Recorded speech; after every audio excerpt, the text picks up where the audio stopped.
तेलंगाना के वजीर आला के चंद्रशेखर राव को महाराष्ट्र के उनके हममनसब उद्धव ठाकरे ने फोन करते हुए बीजेपी और वजीर आजम नरेंद्र मोदी के खिलाफ चंद्रशेखर राव की जद्दोजहद की हिमायत की।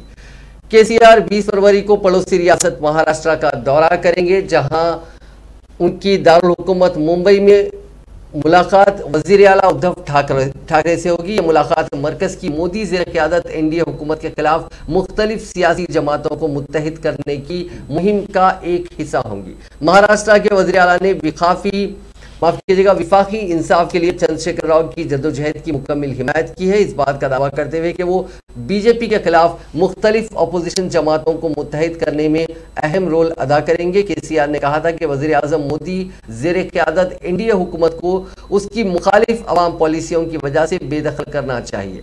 वजीर आला के दफ्तर ने कहा कि ठाकरे की दावत पर राव उनसे ये मुलाकात करेंगे। मुलाकात लंच पर होगी। इस मुलाकात में वजीर आजम के खिलाफ केसीआर के एहतजाज को शिवसेना की हिमायत के सिलसिले में तबादला ख्याल किया जाएगा। पहले ही तमिलनाडु के वज़ीर आला स्टालिन के साथ साथ मगरबी बंगाल की वज़ीर आला ममता बनर्जी केसीआर के साथ राब्ते में है। कबल मंगल को साबिक वज़ीर आज़म एच.डी. देवेगौड़ा ने तेलंगाना के वज़ीर आला से फ़ोन पर बात करते हुए बीजेपी की तकसीम की सियासत के खिलाफ उनकी जद्दोजहद की मुकम्मल हिमायत की थी।